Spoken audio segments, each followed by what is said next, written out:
Olá, meu amigo, minha amiga, sejam bem-vindos para mais um estudo da Bíblia. Estamos utilizando este guia aqui, Alusões, Imagens e Símbolos, e ele nos ajuda a interpretar a Bíblia adequadamente, em especial a linguagem simbólica, a linguagem profética. Se você ainda não possui este guia, eu devo ter 2 ou 3, vou deixar o link aqui abaixo, ok? Providencie o mais rápido possível, porque essa lição está muito interessante. Você vai ver no estudo de hoje como que o tema das nações é interessante. Então chegamos à lição de número 5, As Nações, parte 2. Por que parte 2? Porque na semana passada vimos a parte 1. Eu gostaria de fazer uma pequena recapitulação aqui com você. Durante séculos, milênios, o diabo tem usado reinos, impérios, nações para dominar, para exercer o seu domínio sobre o planeta Terra. E um detalhe aqui que nós não utilizamos na semana passada, eu quero mencionar hoje. Então Deus conferiu o reino a Adão. Só que Adão deu esse reino de mão beijada para o dragão, para a serpente, para Satanás. Adão e Eva perderam o domínio deste planeta. E ali, Caim se aliou ao dragão, matou seu irmão Abel e foi o primeiro construtor de cidades. Construíram cidades. E o mundo ficou muito mal, muito ímpio. E Deus falou, eu vou destruir a humanidade. Apenas quem entrar na arca se salvará. Porque a maldade dos homens passou da conta, atingiu o limite.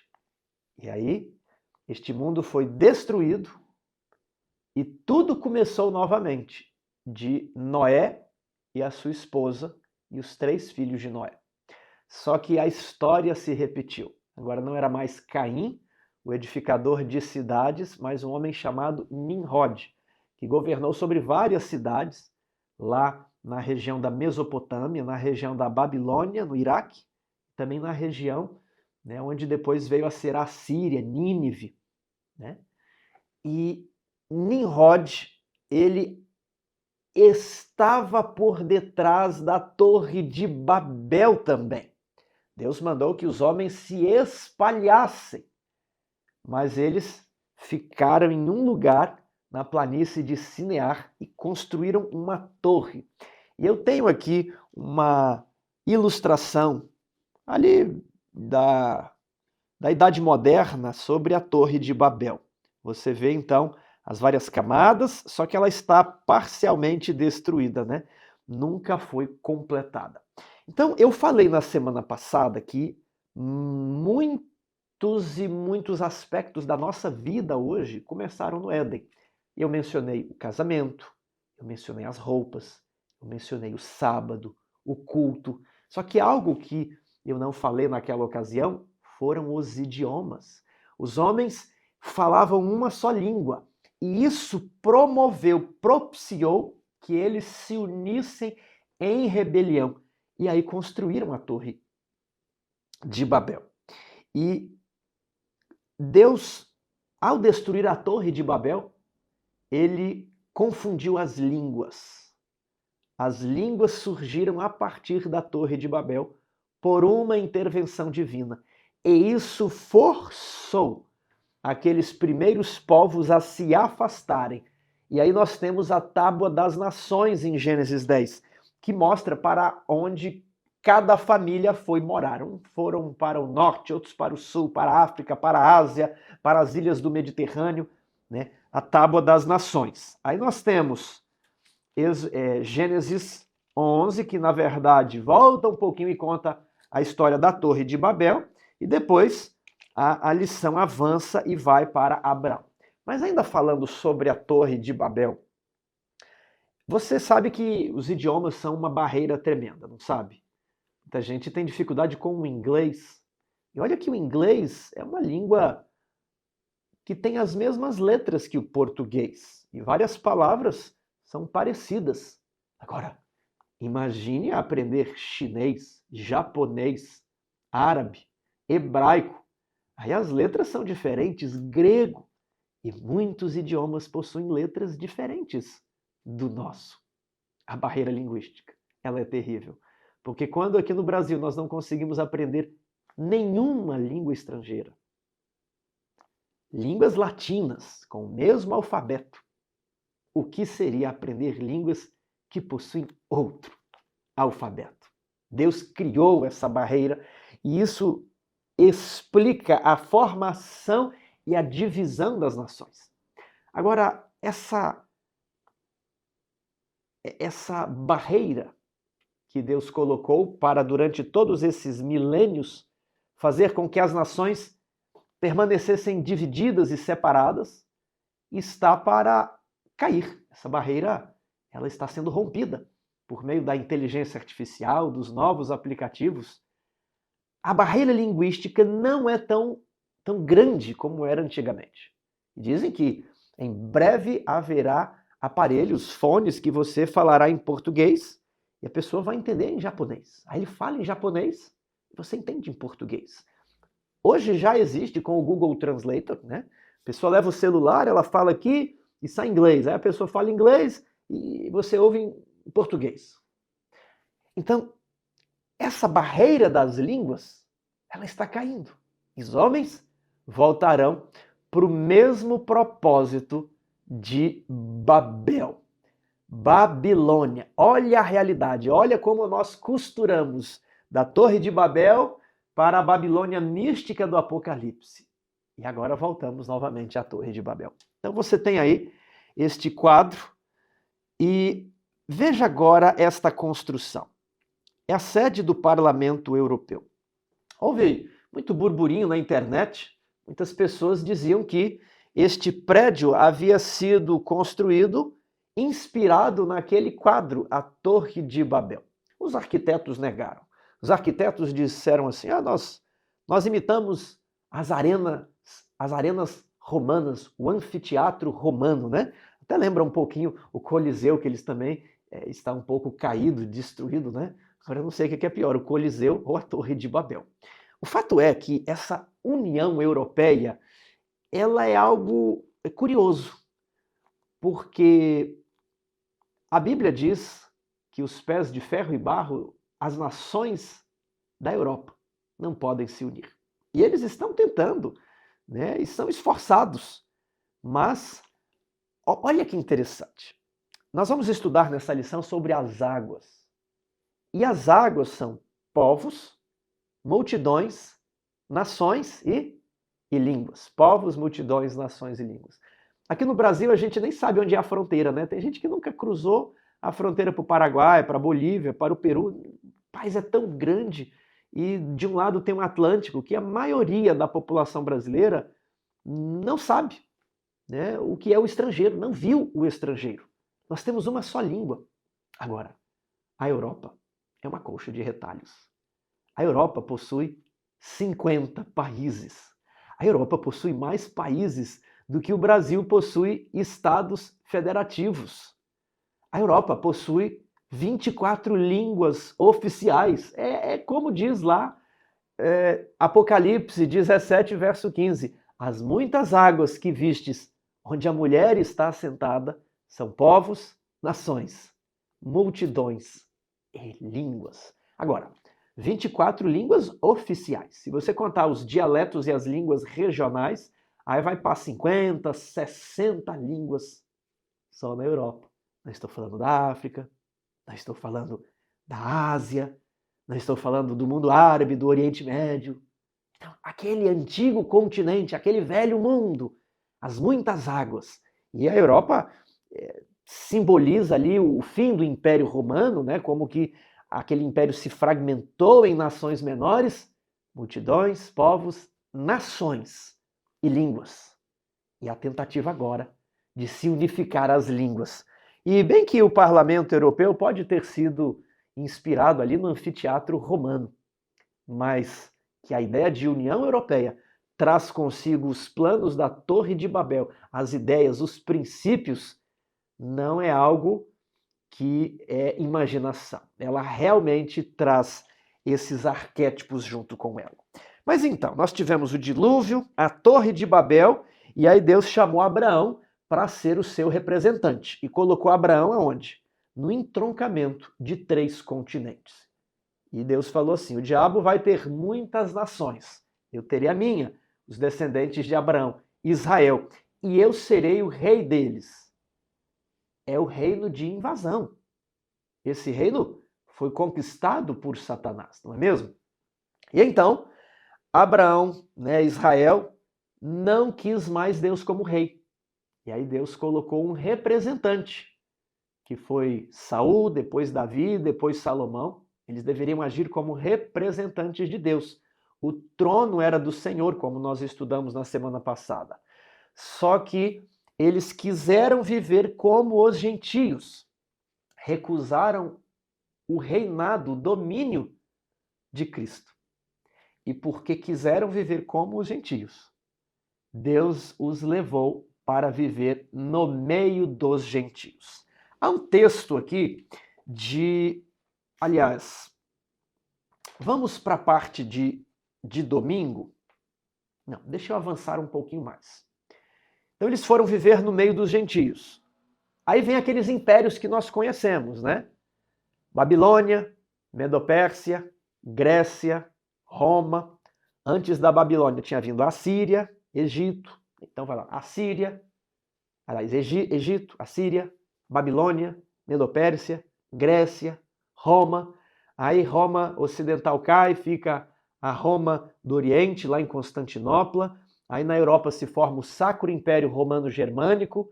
E aí depois nós temos o Império Português. Pois é, nós saldo aqui os nossos amigos de Portugal. Portugal é bem pequenininho, mas já foi um império e governava Angola, Moçambique, Timor do Leste, parte da Índia, governava bastante coisa, né? E principalmente as terras brasileiras. Ao lado do Império Português, nós tínhamos o Império Espanhol, que governava as colônias do oeste da América do Sul, né? Argentina, Paraguai, Peru, Bolívia, Venezuela, aqui na colonização espanhola, e outros lugares também, a Flórida, nos Estados Unidos, o México, aquilo era de colonização espanhola. Mas depois de Portugal e Espanha, nós tivemos a Rainha dos Mares, o império onde o sol nunca se põe, que foi o Império Inglês, a Inglaterra. A Inglaterra tinha o Canadá, os Estados Unidos, a Índia, Hong Kong, partes da China e as ilhas Maldivas aqui, a Austrália. Era um território gigantesco, foi o maior império em extensão. Só que após as guerras mundiais, o Império Inglês cedeu, Ilhas Maldivas não, Ilhas Malvinas, ali na Argentina, né? O Império Inglês cedeu e deu lugar ao império que está governando hoje os Estados Unidos. E os Estados Unidos estão entrando em guerra comercial com o Império Chinês. Então, essa é uma história resumida das nações, ok? Tudo neste planeta gira em torno da sucessão de reis, monarcas, impérios e reinos. E é esse o nosso estudo hoje. Vamos dar uma olhada, então, nós vamos chegar até os Estados Unidos hoje. Vamos dar uma olhada aqui na parte de domingo. O primeiro mandamento. Leia Gênesis 2, 9 e 17. Qual foi o primeiro mandamento que Deus deu à humanidade? Eu não gosto muito dessa expressão, primeiro mandamento. Eu já vou explicar. Vamos ler aqui o texto. Gênesis 2, 9. Do solo fez o Senhor Deus brotar toda sorte de árvores, agradável à vista e boa para alimento. E também a árvore da vida, aonde? No meio do jardim. E a árvore do conhecimento do bem e do mal. Então, 2 árvores são nomeadas. Aí fala dos rios que saíam do Éden, e no verso 15. Tomou, pois, o Senhor Deus ao homem e o colocou no jardim do Éden, para o cultivar e para o guardar. E aqui nós temos, em vez de mandamento, eu gosto da ideia de aliança. Essa é a primeira aliança. A aliança serve para regulamentar as relações entre 2 pessoas. Então Deus criou Adão. Adão, quem sou eu? Quem é Deus? Quais são os meus deveres? Quais são os meus direitos? Como eu devo me relacionar corretamente? Então deveria haver uma referência, e a referência era a aliança. E aí o que eu respondi aqui na pergunta 1? Adão tinha por obrigação cultivar e guardar o jardim. Bem, se esse era o seu dever, a sua obrigação, qual seria o seu direito, o seu privilégio? Viver no jardim. Se ele então obedecesse, cultivando, guardando o jardim, para que não entrem as cobras, as serpentes, né? Se ele cuidasse ali, ele teria a vida para sempre no jardim. Agora, por outro lado, qual era a proibição? Não poderia comer da árvore da ciência do bem e do mal, porque se comesse haveria uma multa rescisória, um castigo. Ele morreria. Então esse pacto é chamado de pacto das obras, pacto do Éden, e no livro de Oséias nós temos uma menção a essa aliança feita com Adão. Oséias 6, verso 7. Mas eles transgrediram a aliança, como Adão. Como Adão transgrediu, os israelitas também transgrediram. Os israelitas se portaram aleivosamente contra mim, como Adão também se portou. Então isso aqui é uma aliança. O texto de Oséias, ele fala, eles transgrediram a aliança, assim como Adão também transgrediu a aliança, comendo do fruto da árvore da ciência do bem e do mal. E agora, Adão e Eva perderam o reino. A capital do reino era o Jardim do Éden, mas eles perderam. O inimigo infiltrou-se na capital e enganou Eva, e Adão escolheu comer. E a partir daí, eles se tornaram escravos da serpente, do dragão. O reino passou por usurpação para o diabo.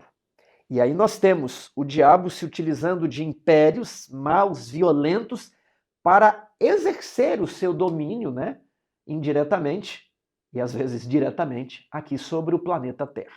Então nós tivemos a sequência, eu vou repetir: Egito, Assíria, Babilônia, né, Medopérsia, e aí vai até chegar Portugal, Espanha, Inglaterra e Estados Unidos. Os Estados Unidos derrotaram o Império Nazista e o Império Soviético, né, e ficaram reinando absolutamente no mundo, conforme nos diz a profecia. Daqui a pouco nós vamos olhar isso. Agora, algo que na semana passada nós enfatizamos foi que o rei de Israel, ele era um representante de Deus. Deus criou a nação israelita e colocou ela em um local estratégico para que todas as nações fossem atraídas para Israel, para que todos fossem reunidos em Jerusalém. Todos estavam aguardando o Messias. Os magos vieram do Oriente, os gregos vieram do Ocidente. Os magos no nascimento de Jesus, os gregos na última semana de vida de Jesus, porque ele seria levantado e atrairia todos para ele. E agora, como Israel falhou, o plano mudou. Então, por meio da igreja, todos sairiam de Jerusalém para pregar o evangelho ao mundo. Agora, uma perspectiva que eu quero mostrar era que durante o reino em Israel havia uma pregação. A pregação de que eles deveriam ser fiéis a Deus, porque senão viria a Babilônia. E olha o que acontece em Ezequiel, que é contemporâneo do Império dos Caldeus. Ezequiel 21, verso 25. E tu, ó profano e perverso príncipe de Israel, é o rei de Israel, cujo dia virá no tempo do seu castigo final. Assim diz o Senhor Deus: tira o diadema, remove a coroa. Diadema é um tipo de coroa, é a coroa do rei. Estéfanos é a coroa do vencedor das Olimpíadas, é a coroa dos louros, ok? É o Estéfanos. E o diadema é a coroa dos monarcas. Então aqui nós temos duas palavras para diadema, né? Diadema e coroa. Então, tira o diadema do rei de Israel. Remove a sua coroa. O que é, já não será o mesmo. Será exaltado o humilde e abatido o soberbo. Ezequiel 21, 27. Ruína, ruína, a ruínas a reduzirei.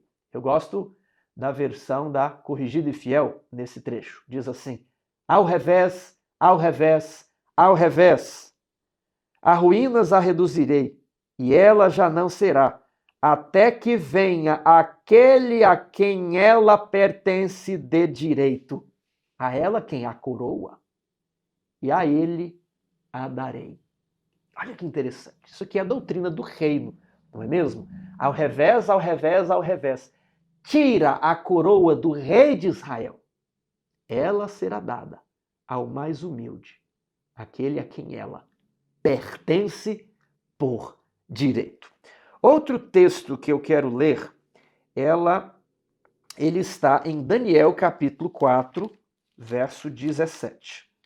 Daniel capítulo 4 é a história de Nabucodonosor, que se tornou muito vaidoso, orgulhoso e de repente teve um sonho dizendo que ele seria cortado do mundo dos homens e iria para o mundo dos animais. E ele conta o sonho a Daniel, dizendo que havia uma grande árvore, debaixo daquela árvore todos os animais se refugiavam, mas de repente aquela árvore foi cortada. Veja só a descrição dada do sonho. Esta é a sentença, é por decreto dos vigilantes. Eu gosto dessa expressão. Os vigilantes, né? Nada de vingadores, nada de Liga da Justiça. Não, isso é tudo mentira. Isso aqui que existe, ó, os vigilantes. Quem são os vigilantes?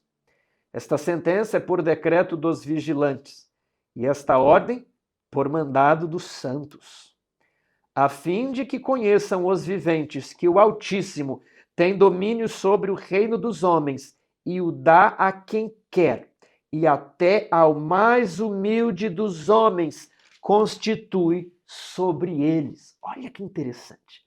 Alguns de vocês me perguntaram sobre a doutrina do reino, e eu gostaria, neste momento, de fazer uma recapitulação com alguns slides e algumas imagens para ficar bem desenhado dentro da sua mente a doutrina do reino. Vamos acompanhar aqui alguns slides. Deus, então, que é o rei deste planeta, ele criou o planeta e fez Adão do pó da terra. E ele colocou Adão na capital do seu reino para ser o representante aqui no planeta Terra, para ser o ministro de Deus, o mordomo, para cuidar e vigiar do jardim. Só que Adão e Eva, eles perderam o planeta Terra. Eles entregaram o reino. Entregaram o reino a quem? Entregaram o reino ao dragão.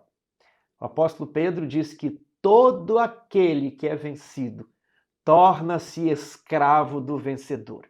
O diabo invadiu o planeta Terra e usurpou o trono, o poder, o domínio que tinha sido dado ao homem. O planeta Terra era o único reino perdido no universo inteiro.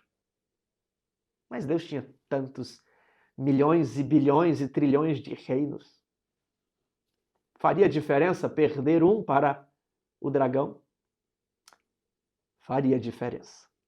Então, aquele que fez Adão do pó da terra, ele entra no corpo dos descendentes de Adão, que também são pó. Deus habitou na carne. Grande é este mistério, mas eu me refiro a Cristo e a sua igreja. E ele foi o mais humilde dos homens. Veja o menino Jesus na carpintaria junto com José. Quantos hoje consideram esse um trabalho pesado, difícil, ainda mais sem energia elétrica? As farpas entrando pelas mãos daquele jovem rapaz, daquele filho de Adão. Dentro dele habitava toda a plenitude da divindade, mas ele se submeteu a um humilde serviço. Ele foi crescendo e olhando para o seu reino, para Jerusalém terrestre. Ó Jerusalém, Jerusalém, quantas vezes eu quis abrigar você, como a galinha abriga os pintinhos. Mas tu não quiseste. Jerusalém deveria ser a representação do reino de Deus na terra, a embaixada para receber o rei. O rei viria lutar contra o dragão e fazer retroceder o império do dragão. Era o reino de Deus que viria expandir, conquistar e dominar todos os reinos do Egito, da Síria, de Babilônia, Medo-Pérsia, Grécia, Roma. Mas eles não quiseram.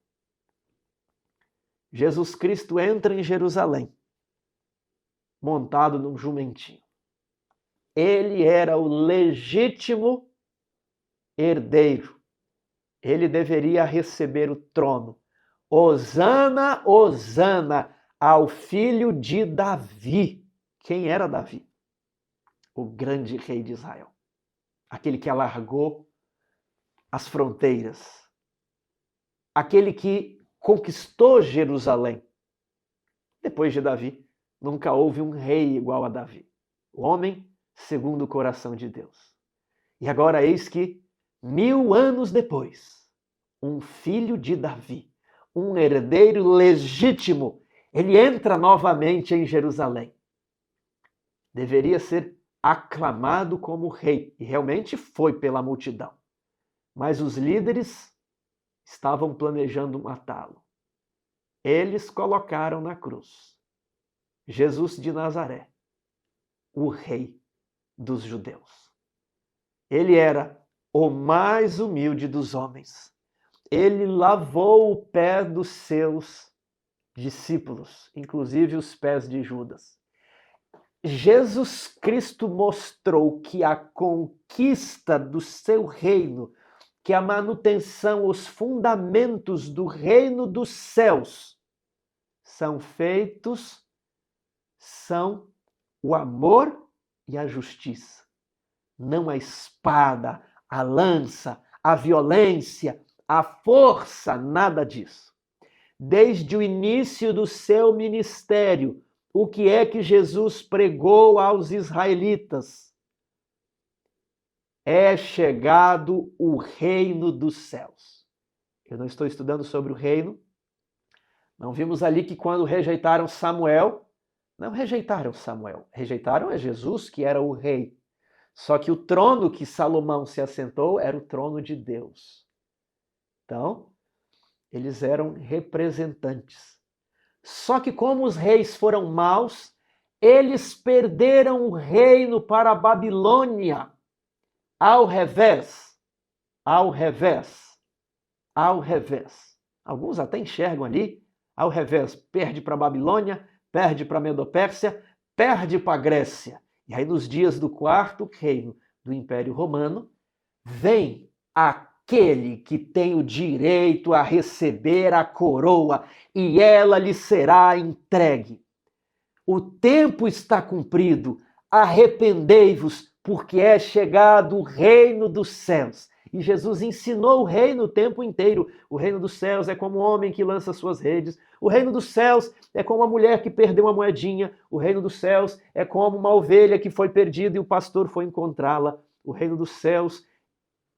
E Jesus conta várias e várias ilustrações sobre o reino dos céus. O reino dos céus é como um semeador saiu a semear. O reino dos céus é como o tempo inteiro Jesus estava ensinando a doutrina do reino.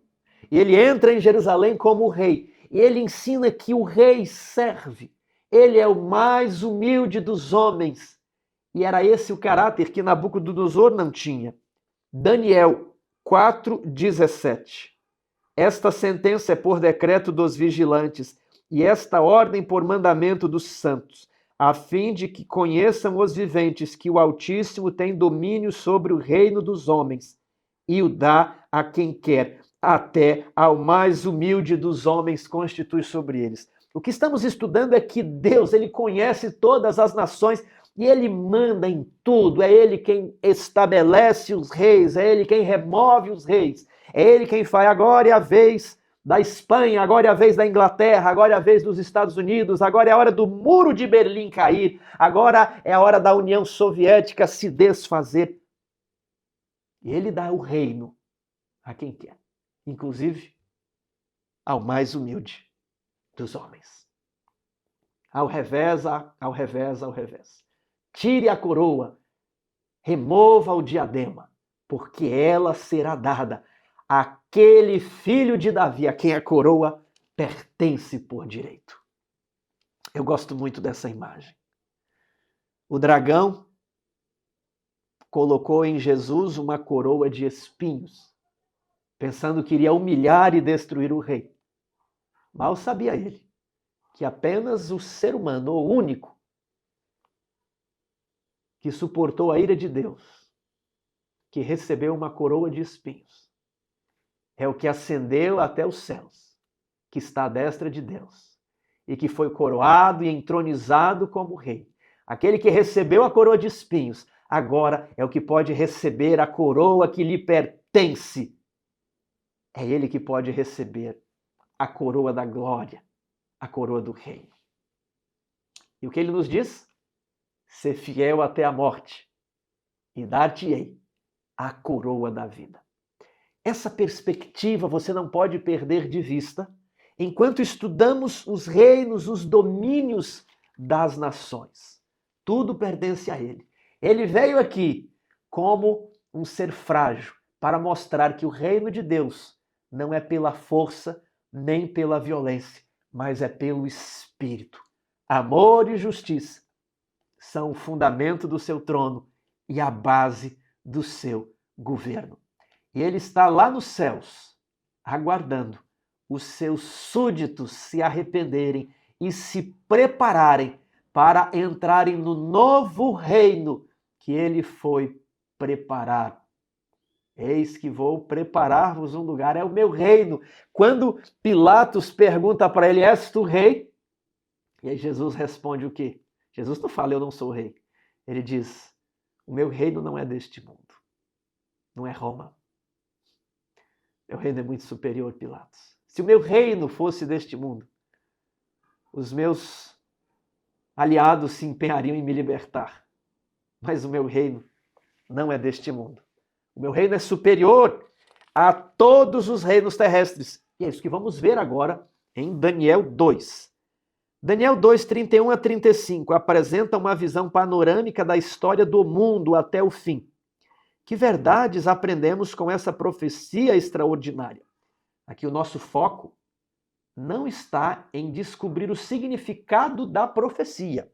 Esta lição ela não tem o foco explicar os símbolos, mas ela tem o foco mostrar como os símbolos se encaixam. Veja aqui esta imagem. Uma estátua com metais mais preciosos em cima e metais mais simples abaixo. Cabeça de ouro, peito de prata, quadril de bronze, pernas de ferro e pés de ferro e barro. Roma não morreu. Roma, que está nas pernas, continua para os pés. Só que é uma Roma fraca. Porque ela está contaminada com a fraqueza do barro. E qual que é a cena que é retratada lá em Daniel 2, 31 a 35? Uma pedra rústica, uma pedra bruta, que não é uma pedra preciosa. Tudo aqui são metais, né? Alguns preciosos, alguns ainda que são utilizados para o trabalho, o ferro. Mas eis que é uma pedra. A pedra que os construtores rejeitaram. Esta pedra feriu a estátua na base, esmiuçou todos os reinos terrestres e se tornou a pedra angular. A pedra cortada, sem auxílio de mãos humanas, ela sai da montanha e fere a estátua na base, espedaçando todos os reinos terrestres. E a pedra cresceu e se tornou uma grande montanha, um grande reino. Então, Daniel 2 nos revela que os reinos do planeta Terra vão apenas decair em moralidade. Ainda que melhorem em tecnologia, a esperança, os anseios, a moralidade, ela só vai diminuindo, até que nós retornemos ao estágio do homem antes do dilúvio. Foi destruído pelas águas. E agora será destruído pelo fogo. Então, o que nós vemos aqui, o que eu respondi? Reino sucederá reino, império sucederá império. No Brasil, presidente sucederá presidente. Nos Estados Unidos, presidente substituirá presidente. No Vaticano, um papa substituirá outro papa. Até os dias da pedra, que destruirá tudo. A pedra que pensavam que não tinha valor não era uma pedra preciosa, uma pedra cortada de modo rústico da montanha.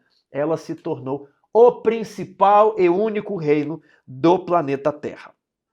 Havia, pela mentalidade iluminista, uma esperança de que o mundo melhorasse. Eles viviam na Belle Époque, uma palavra em francês, um termo francês, para falar da bela época que havia no século XIX, XVIII, XIX. Mas no início do século XX, vem a Primeira e a Segunda Guerra Mundial e destrói qualquer ideal humano de prosperidade, riqueza e progresso. Aí vem o existencialismo, pós-modernismo. Se existe uma verdade, eu não sei o que é. Antes das guerras, não existe uma verdade, nós vamos melhorar, evoluir, e a ciência nos transformará em um reino perpétuo de paz e amor aqui no planeta Terra. Aí eis que vem as guerras e o pós-modernismo. Se existe uma verdade, não sei o que é. Tudo é confuso, tudo é caótico. Vamos para a terça-feira. Daniel 7. O sonho de Daniel 2 foi apresentado ao rei da Babilônia. E aí, quando mudou o rei, no primeiro ano de Belsazar, Daniel viu essencialmente a mesma coisa que Nabucodonosor, mas de uma perspectiva diferente. Em vez de ouro, prata, bronze, ferro, Daniel viu animais imundos. O leão, o urso, o leopardo e um animal terrível e espantoso. E esses animais, eles possuem mais detalhes que a estátua. E assim que é. Estes animais nos ajudam a compreender melhor o que já foi dito no capítulo 2. A repetição e a expansão. Aqui aparece o chifre pequeno, aqui aparece as asas do leão que recebeu o coração de homem, as costelas na boca do urso. Então, quando estudamos os impérios, não podemos ficar arbitrariamente querendo encaixar um reino aqui e outro reino ali. Precisamos começar em Daniel 2, ir avançando e expandindo. Expandindo, mas o nosso referencial para estudar as nações, um dos referenciais, é Daniel 2. É o que a lição tem feito e tem nos ensinado. Agora, esses animais, a Bíblia diz que eles saem das ondas, da água, do mar tempestuoso. E o que significa esse mar tempestuoso? Vamos ver aqui alguns versos. Isaías 17:12. Ai do bramido dos grandes povos que bramam como bramam os mares, e do rugido das nações, que rugem como rugem as impetuosas águas. Verso 13. Rugirão as nações como rugem as muitas águas, mas Deus as repreenderá e fugirão para longe. Serão afugentadas, como a palha dos montes diante do vento e como pó levado pelo tufão. Então, as águas, ela tem esse símbolo de exércitos, de povos se agitando. Os ventos é um sentido de guerras, né? Aqueles povos se chocando.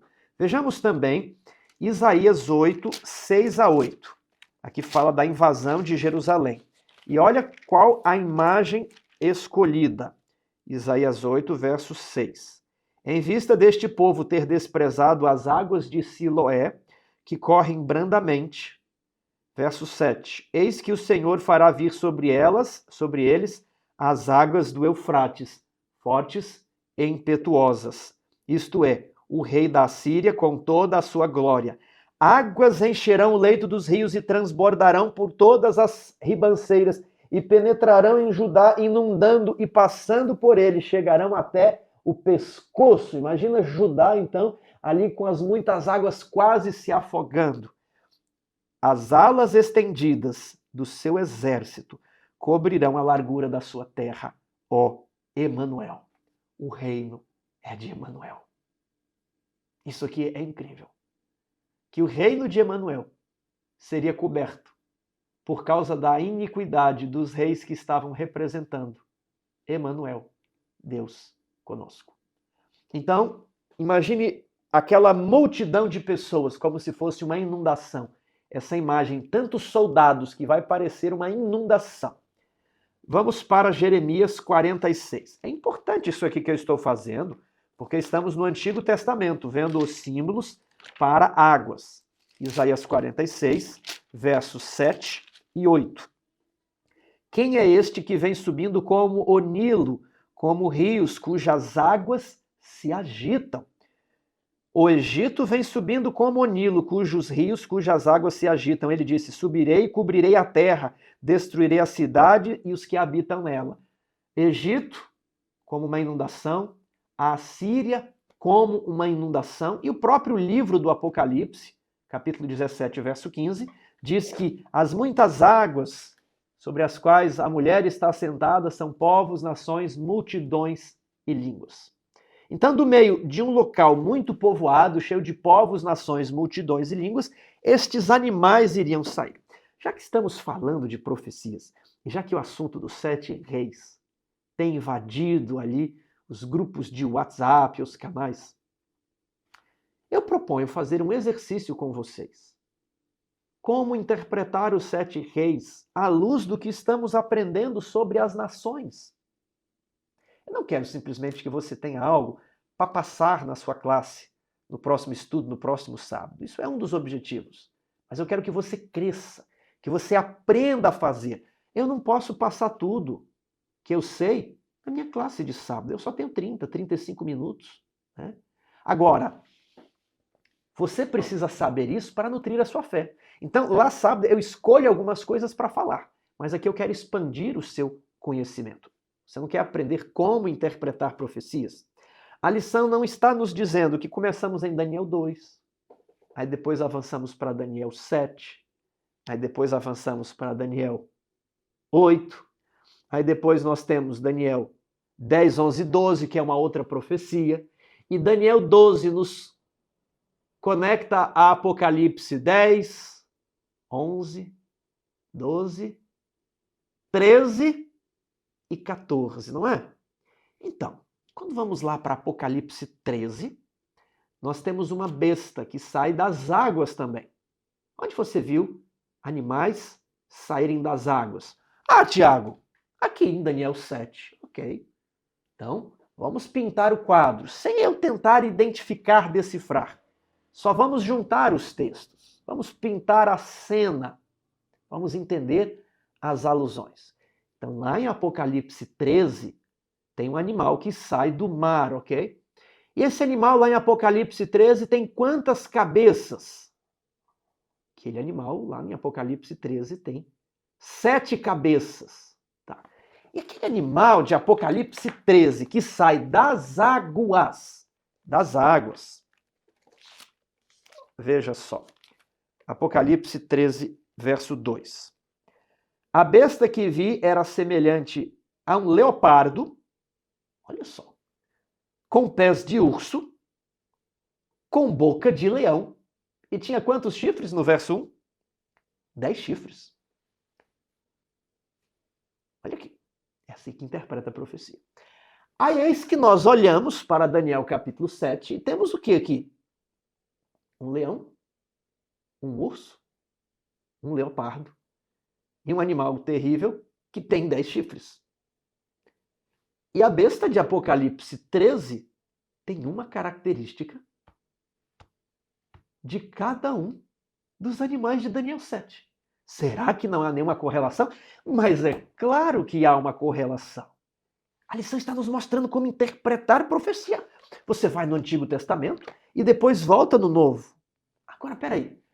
Essa besta aqui de Apocalipse 13, 1 tem quantas cabeças? Tiago, ela tem 7. Agora olha essa imagem. Veja essa imagem aqui. Vamos contar as cabeças? Leão, 1. Com o urso, 2. Com o animal terrível e espantoso, 3. Só que o leopardo tem 4. 3 mais 4, 7. Olha só. As 7 cabeças da besta, que se parece com o leopardo, tem pés de urso, boca de leão e 10 chifres, ela tem a mesma quantidade de cabeças do capítulo 7 de Daniel. Como eu não havia percebido isso antes, Tiago? Pois é assim que a gente faz. Deixa a Bíblia falar. Não fique tentando interpretar quem é quem. A lição está contando aqui sobre as nações, mas não está interpretando quem é quem. Ela está dando o fluxo de continuidade, né?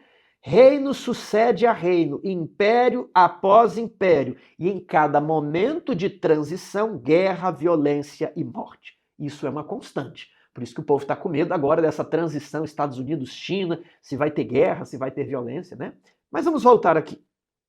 Apocalipse 13, tem uma besta que tem 7 cabeças, né? E tem partes, né, dos animais lá de Daniel 7. Aí quando eu vou para Apocalipse 17, eu tenho uma besta com 7 cabeças. Aí a pergunta que vale ouro.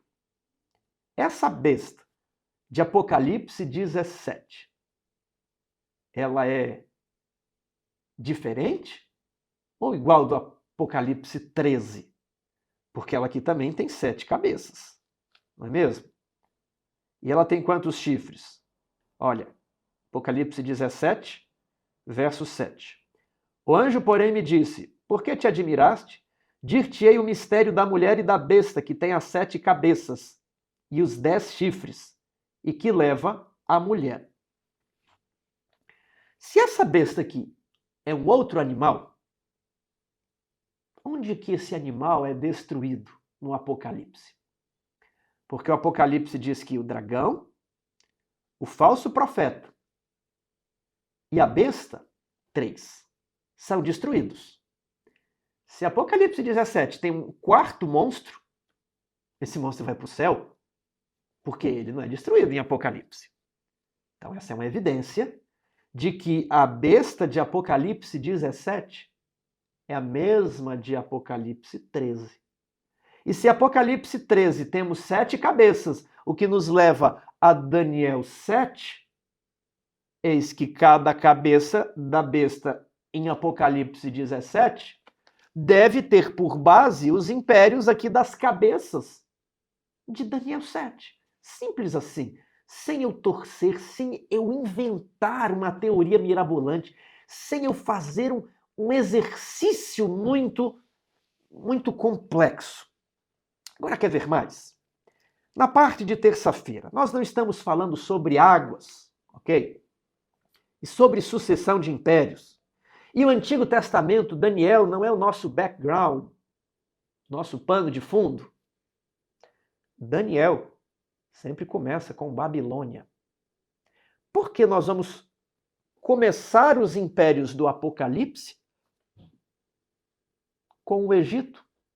O Egito não começou nenhuma lista de impérios, de nações, em Daniel 2, em Daniel 7, em Daniel 8, em Daniel 11. O Egito não começa, nem a Assíria. Tudo começa a partir de Babilônia, né? Então, eu não vejo, diante de todas essas costuras textuais que estamos fazendo, por que inserirmos Egito e Assíria, sendo que nós não temos nenhum animal com uma cabeça que representa Egito e Assíria. Ao passo que nós temos uma cabeça para a Babilônia, uma cabeça para a Medopérsia, 4 cabeças para a Grécia, que são os 4 generais de Alexandre: Ptolomeu, Seleuco, Cassandro. Nossa, como é que é? Cassandro, Seleuco, Ptolomeu. Tá faltando um ali. Depois eu lembro. Nós temos 4 cabeças para o Império Grego, que não foi um império unificado. Por isso que são 4 cabeças diferentes.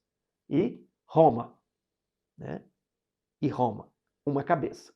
Era um império unificado debaixo do imperador. Depois, ali em Apocalipse 13, nós temos a besta com 7 cabeças e 10 chifres que sai das águas. Ali em Apocalipse 17, nós vemos que a meretriz está assentada sobre muitas águas, e está assentada aqui, né, sobre a besta, tá, que leva a mulher. Então, se as muitas águas, né, de onde saem esses impérios, lá no Velho Mundo, onde você tem Ásia, Europa e África, muitos colocam que a sétima cabeça seja os Estados Unidos. Agora, nos Estados Unidos, só fala inglês, é só uma língua, não são muitas línguas. Os Estados Unidos é a terra, é o deserto. Então, se os Estados Unidos, no capítulo 13, representam um animal que sai da terra e se contrasta com a besta de 7 cabeças e 10 chifres que sai das águas, como é que em Apocalipse 17 eu coloco os Estados Unidos no animal que sai das águas também? Você está percebendo? Então, eu sei que muitos estão interpretando a profecia e eu procurei ficar o mais textual possível. Procurei deixar a Bíblia ser a sua própria intérprete. 7 cabeças e 10 chifres. Apocalipse 13 e Apocalipse 17. 7 cabeças e 10 chifres. Daniel 7. Águas. Apocalipse 13, Daniel 7. Você entendeu? Sem que eu coloque muito raciocínio no texto, só o texto falando. Então, que isso possa orientar você a estudar sobre Apocalipse 17 e os 7 reis, as 7 cabeças, né? O que são esses 7 reis? Vou deixar aqui um estudo, 2 links, parte 1 e parte 2, sobre Apocalipse 17. É um estudo que aconteceu lá no canal História na Profecia, tá bom? Apocalipse 16, parte 1 e parte 2, História na Profecia, Apocalipse 17. Bem, vamos para quarta-feira, então. Entre a terra e o mar. Tendo em mente a ideia apresentada acima, leia Apocalipse 12, 15. Então a serpente arrojou da sua boca, atrás da mulher, água como um rio, a fim de fazer com que ela fosse arrebatada pelo rio. Verso 16. A terra, porém, socorreu a mulher, e a terra abriu a boca e engoliu o rio que o dragão tinha arrojado de sua boca. Então vemos os animais com as águas, e o dragão também jogando água atrás da mulher. Mas a mulher encontra refúgio na terra, e a terra absorve a água que foi lançada atrás da mulher. E vimos ali que as águas que inundaram Israel, por vezes foram comparadas ao Egito e por vezes aos soldados da Síria. Águas, tá certo? Agora, vamos para Apocalipse 13, verso 1. Vi emergir do mar uma besta. Apocalipse 13, 11. Vi outra besta emergir da terra. Olha que interessante. Agora veja Apocalipse 12, verso 18. E se pôs em pé o dragão sobre a areia do mar. Você já percebeu que quando vamos à praia, existe uma zona de transição, e essa zona de transição é a areia do mar, a praia? A praia não é água, mas também não é terra, né? É aquela areia misturada com água. Você começa a cavar, tem água ali naquela areia. Então, se uma besta sai da água e a outra besta sai da terra, o que está entre a água e a terra? A praia. E foi justamente onde o dragão se posicionou para manipular a besta da água e a besta da terra. Vejamos aqui esses slides. Neste quadrado vermelho, nós temos o território onde as histórias da Bíblia se passaram. Norte da África, nós temos ali a Europa, nós temos a Turquia, o Oriente Médio, Babilônia, Pérsia, tudo aconteceu aí. E aí também é onde os impérios que lemos em Daniel se manifestaram. As muitas águas, que são povos, nações, multidões e línguas. Vamos aproximar um pouquinho. Aqui nós temos a besta, que é semelhante a um leopardo. Os pés dela, pés de urso. E a boca, boca de leão. E ela tem 10 chifres. E quantas cabeças? 7. Uma cabeça para cada animal de Daniel 7. E aqui nessa região, você sabe, são muitos povos, nações, multidões e línguas, ali cheio de pessoas. E essa besta, ela perseguiu o povo de Deus na época de Babilônia, na época da Medo-Pérsia. Houve reis bons e houve reis maus também. Na época da Grécia, a época de Antíoco Epifânio, que sacrificou porcos ali em Jerusalém. Aí depois nós temos Roma que crucificou e assassinou Jesus Cristo, juntamente com o reino de Israel. Cada um teve ali a sua parte. Então tudo isso acontece no velho mundo. E o povo de Deus, a igreja cristã, ela então sai de Jerusalém e vai... Olha, como na semana passada, tudo deveria se centralizar no reino de Jerusalém. Mas quando veio o homem mais humilde, eles rejeitaram aquele rei. Eles escolheram Barrabás. Barrabás tinha as características deles. Jesus não. E como Jesus foi rejeitado, Israel ficaria sem o seu reino por séculos e séculos e séculos e séculos, até que se acabassem o tempo dos gentios. Jerusalém seria pisada pelos gentios. E então, o povo de Deus, ele não tem mais um reino terrestre, uma nação, porque o rei agora está no santuário, no templo. O rei tomou a coroa que era do descendente de Davi e leva para comparecer por nós perante Deus. O rei, sacerdote, segundo a ordem de Melquisedeque, ele é um rei e é um sacerdote. Aqui na terra, a função de rei e sacerdote eram separadas.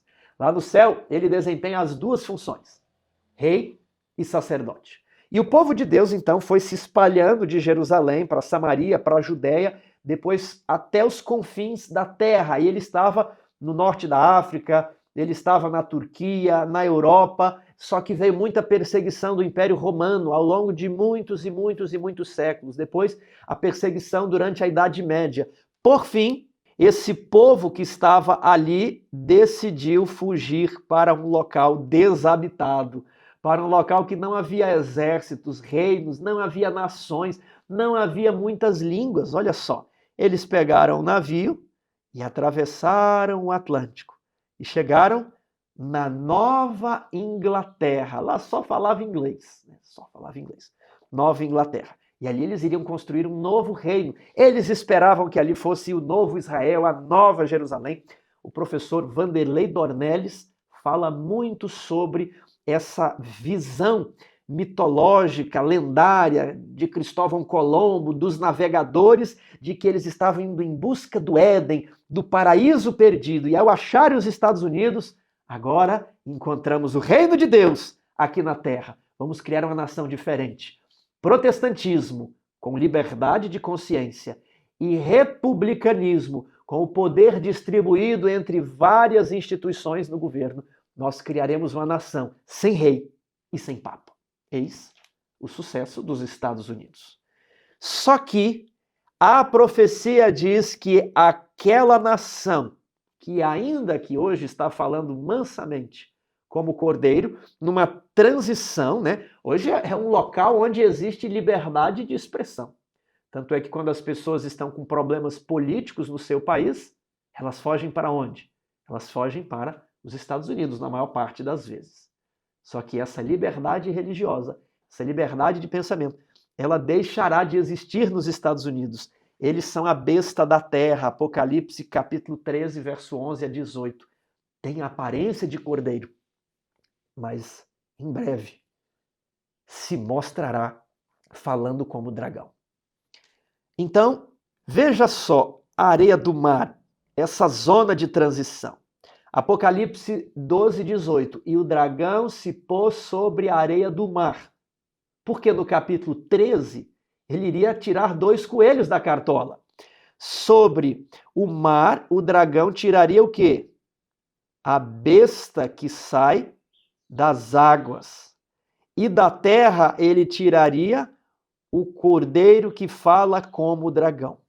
E ao manipular essas 2 bestas, ele pretende esmagar o reino de Cristo nesta terra, fazer todos os cristãos pecarem, quebrarem os 10 mandamentos, em especial o mandamento do sábado, e dizer: Senhor Jesus, aliás, ele não chama de Senhor, né?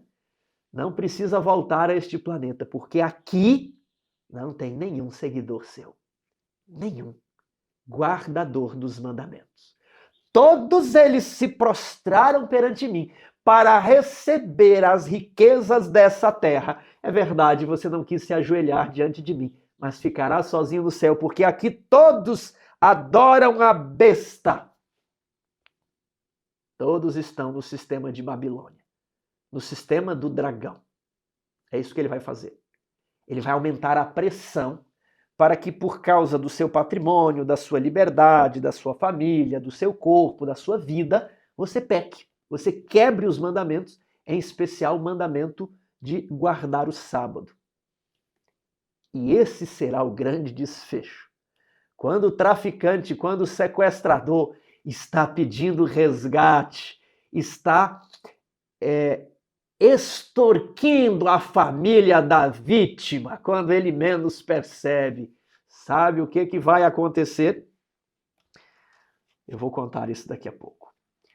Então, águas são povos, nações e línguas, terra é o oposto disso, nós já estudamos aqui Apocalipse 12, 13. Vamos para a quinta-feira. Leia Apocalipse 10, verso 1 a 11, que descreve o nascimento do movimento remanescente. Procure os elementos que estudamos, como nações, terra e mar. Só pinte o quadro. Quais são as principais ideias apresentadas nesse texto? Então vamos ler Apocalipse 10. Vi outro anjo forte descendo do céu, envolto em nuvem, com o arco-íris por cima da sua cabeça. Então quem tem esse arco-íris ali é Deus. Então isso aqui não é um mero anjo, né? Anjo significa mensageiro. Esse mensageiro é divino. O rosto como o sol e as pernas como coluna de fogo. Nos lembra lá aquele que tinha os olhos como chamas em Apocalipse capítulo 1 e os pés como bronze polido. Então isso aqui está falando sobre Jesus. E bradou em grande voz como ruge um leão. E quando bradou, ribombaram, desferiram 7 trovões as suas próprias vozes. Logo que falaram os trovões, eu ia escrever, mas ouvi a voz do céu dizendo: João, stop, não escreva. Guarde em segredo as coisas que os 7 trovões falaram. Não as escreva. Então o anjo que via em pé sobre o mar e sobre a terra levantou a mão direita para o céu e jurou por aquele que vive pelos séculos dos séculos, o mesmo que criou o céu, a terra e o mar e tudo quanto neles existe, o Criador. Ele jura: já não haverá demora. Uma melhor tradução: já não haverá mais cronos, mais tempo. Mas nos dias da voz do 7º anjo, quando ele estiver para tocar a trombeta, cumprir-se-á então o mistério de Deus, segundo ele anunciou aos seus servos, os profetas. A voz que ouvi vinda do céu estava de novo falando comigo e dizendo: vai, toma o livro que se acha na mão do anjo em pé sobre o mar e sobre a terra. Então o anjo estava com o livro, uma mão levantada para o céu, fazendo um juramento e dizendo que nos dias do 7º anjo o mistério iria ser revelado. E João então tomou o livrinho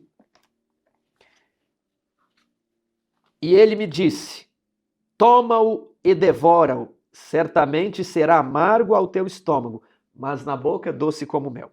Tomei o livrinho da mão do anjo e o devorei. Na minha boca era doce como mel, quando porém o comi, meu estômago ficou amargo. Então me disseram: é necessário que ainda profetizes a respeito de muitos povos, nações, línguas e reis. Para interpretar isso daqui, o autor falou: preste atenção a mar, terra, preste atenção a esses elementos. E como aprendemos ao longo dessas primeiras lições, precisamos sempre voltar ao Antigo Testamento para saber se há alguma alusão aqui de algum texto do Antigo Testamento. E nós temos no livro de Daniel uma referência a Apocalipse capítulo 10. Veja só, Daniel capítulo 12. Um deles disse ao homem vestido, vamos do verso 4. Tu, porém, Daniel, encerra as palavras e tranca e fecha e sela o livro, até o tempo do fim. Muitos o esquadrinharão e o saber se multiplicará. Saber do livro. Então eu, Daniel, olhei e eis que estava em pé outros dois, uma de uma banda do rio e outra da outra banda. Um deles disse ao homem vestido de linho, que estava sobre as águas do rio: quando se cumprirão estas maravilhas? Ouvi o homem vestido de linho, que estava sobre as águas do rio, quando levantou a mão direita e a esquerda e jurou para o céu. Lá em Apocalipse, ele levanta só uma mão e jura para o céu, porque na outra mão estava o livrinho. Aqui quem estava com o livro na mão era Daniel. E esse ser aqui levanta as duas mãos ao céu e jura. O juramento é um elemento de conexão. Que isso seria depois de um tempo, 2 tempos e metade de um tempo, quando se acabar a destruição do poder do povo santo. Estas coisas todas se cumprirão. Eu ouvi, porém não entendi. E disse: meu senhor, quando será o fim destas coisas? Ele respondeu: vai, porque estas palavras estão trancadas, encerradas, seladas, até o tempo do fim. E aí João, ele ouve os 7 trovões e Deus fala: não escreve. Coma o livrinho. No momento apropriado, quando era o tempo daquelas coisas que Daniel queria saber se cumprirem, quando se passaram os 1, 2, 3 tempos e meio proféticos, o livro de Daniel foi destravado. Esse livro que João come é o livro de Daniel. Esse livrinho é o livro de Daniel. E quando ele, então, entende o livro de Daniel e coloca na boca, que maravilha, eu compreendi, o livro foi aberto, o livro de Daniel foi destravado. Quando ele engole o livro se torna amargo no estômago. Isso ilustra o povo remanescente de Deus lá nos Estados Unidos, lá para onde a igreja havia fugido.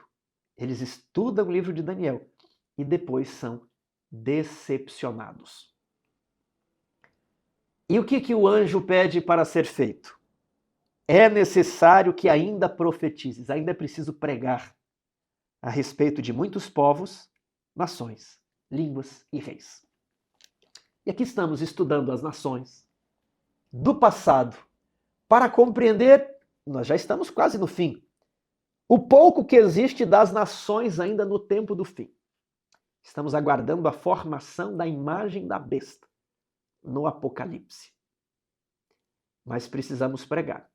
O fato de o dragão estar na areia do mar, manejando as duas bestas, e aqui também o anjo, ele estar com um pé sobre o mar e outro sobre a terra, dizendo que a mensagem deveria ir a todas as ilhas do mar e a todos os continentes de terra. A mensagem deveria ser universal. Qual mensagem? O livro de Daniel precisa ser pregado. E a continuação do livro de Daniel, que também fala sobre as nações. O livro do Apocalipse. Então, essa ideia que você precisa aprender. Relacionar o livro de Daniel e o livro do Apocalipse. E aqui no capítulo 10 nós temos o livrinho que se refere ao livro de Daniel. Vamos agora voltar no nosso mapa. Nós temos a areia do mar, o dragão, nós temos as águas e nós temos a terra. Então, das águas saiu a besta do mar e da terra saiu a besta da terra. A besta da terra, diz Apocalipse 13, que ela conseguiu comunicar fôlego, ela deu fôlego à imagem. Quem é essa imagem da besta? É um poder que se levanta na terra. É a cópia da besta das águas, mas agora no lugar onde estava a besta da terra.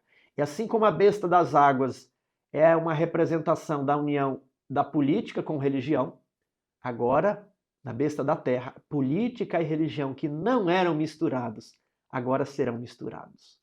E quem não adorar a besta e a sua imagem serão mortos. Mas quem adorar a besta e a sua imagem receberão a marca da besta. O que você quer receber? O selo de Deus ou a marca da besta? O mundo cristão, a religião cristã, ela está em sua grande maioria afastada dos princípios bíblicos. Tanto a religião cristã, representada aqui no seu berço romano-europeu, como o protestantismo, representado no seu berço norte-americano. O que eu quero dizer com isso? Como fizemos um alerta em outro vídeo, às vezes estamos muito atentos à mãe, mas não estamos atentos assim à corrupção que vem das filhas. Assim como Israel, quando se afastou de Deus, foi representado como uma mulher que se tornou prostituta, assim também a igreja cristã, em quase sua totalidade, é representado como uma prostituta. E ela vai se unir aos reis da terra para impor um decreto de morte. E aquele que não aceitar esse novo sistema mundial de todas as nações contra o Rei dos Reis e Senhor dos Senhores, será condenado à morte. A Bíblia diz que toda a terra adorou a besta. Todas as pessoas da terra se renderam à marca da besta. Mas há um grupo que está representado não na terra, mas no céu. São 144 mil. Apocalipse 14 agora começa assim. Olhei e eis o Cordeiro em pé sobre o monte Sião, e com ele os 144 mil que não se renderam à besta. Apesar de estarem representados no céu, são pessoas aqui da terra que estarão debaixo aí do poder das nações. E o grande finale é que quando o diabo pensar que ele conseguiu unificar as nações, depois de séculos após a Torre de Babel, aquilo que ele perdeu ali na Torre de Babel, ele consegue reunir sob um governo mundial para impor uma lei mundial, para fazer toda a pressão imaginável e inimaginável para que o povo de Deus possa pecar, quebrar a lei, para que ele possa gritar para o céu: não há nenhum guardador dos 10 mandamentos aqui. Enquanto isso, ele está segurando os 144 mil no cativeiro, no cárcere privado, assim como eles estavam segurando Jesus Cristo dentro da sepultura. Milhões de demônios empurrando a pedra contra a parede. Mas quando Jesus dá o brado, eu sou a ressurreição e a vida. Quando o anjo encosta naquela pedra e diz: Jesus, teu pai te chama, Jesus saiu para fora. Assim também, Jesus Cristo vai voltar e estourar esse cativeiro, resgatando a grande multidão, resgatando os 144 mil do poder das nações. E se cumprirá isso durante a 7ª trombeta. Quando o 7º anjo tocar a trombeta, o 7º anjo está tocando a trombeta. Veja o que está em Apocalipse, capítulo 11, verso 15. O 7º anjo tocou a trombeta e houve no céu grandes vozes dizendo: o reino do mundo, o reino, a doutrina do reino, o reino do mundo se tornou do nosso Senhor e do seu Cristo, e ele reinará pelos séculos dos séculos. Amém. O reino perdido por Adão foi usurpado por Satanás e exercido por governantes ímpios e maldosos e violentos e orgulhosos. Até que veio aquele a quem pertence o reino, não o reino deste mundo. Amor e justiça eram a base do seu reino. O mais humilde dos homens veio aqui, pegou a coroa, subiu ao céu. E o pai lhe disse: assenta-te à minha direita, até que eu ponha todos os teus inimigos, todas as nações, todos os Hitlers, todos os Stalins, debaixo dos teus pés. Assenta-te à minha direita, até que eu coloque todas as nações debaixo dos teus pés. Até que o reino lhe seja devolvido. E ele reinará para todo sempre. E Daniel 7 diz que ele compartilhará o reino. Após ter readquirido o reino, ele compartilhará esse reino com os santos. Sabe a única coisa que está faltando? Jesus está fazendo uma lista dos santos lá no céu. É a lista dos súditos que vão morar na Nova Jerusalém.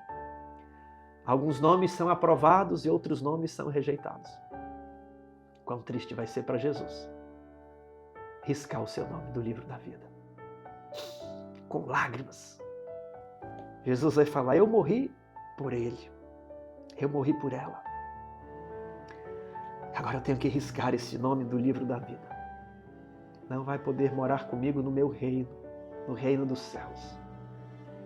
Querido amigo, não se deixe ficar encantado.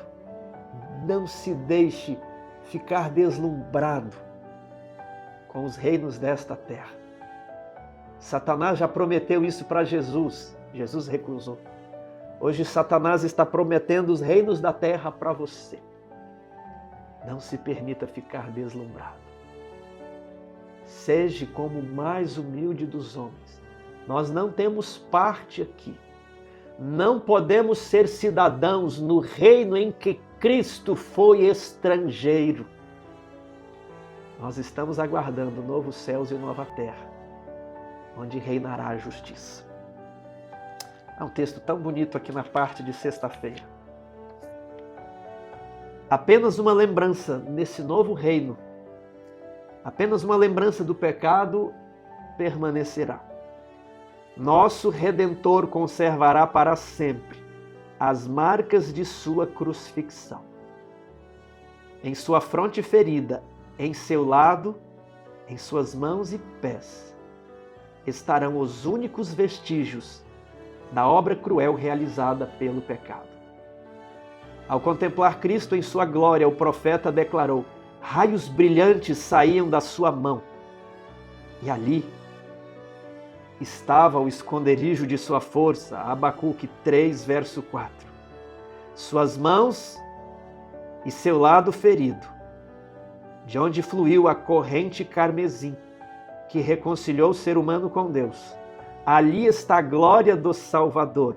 Ali está o esconderijo de sua força, sendo poderoso para salvar. As feridas no corpo de Cristo são os espaços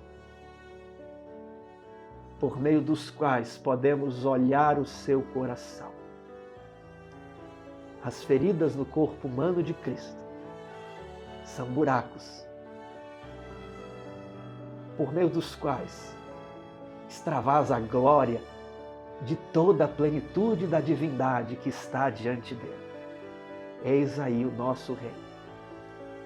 O reino deste mundo se tornará do Senhor e do seu Cristo em breve, muito em breve. E ele reinará para todo sempre. Ele só está esperando terminar a lista, fechar a lista daqueles que habitarão na Nova Jerusalém dos súditos, para que então o Pai entregue para ele a cidade, ele tome a cidade e venha nos buscar. Na casa do meu Pai há muitas moradas, e é por isso que ele disse: não se turbe o vosso coração. Todas as nações estão sob o meu controle. Não tema com presidentes, com monarcas, com reis, com impérios, com guerras. Tudo está nas minhas mãos. Em breve estou indo para buscar você. Eu tenho você escrito nas palmas das minhas mãos, para sempre. Não deixe Jesus apagar o seu nome no livro da vida.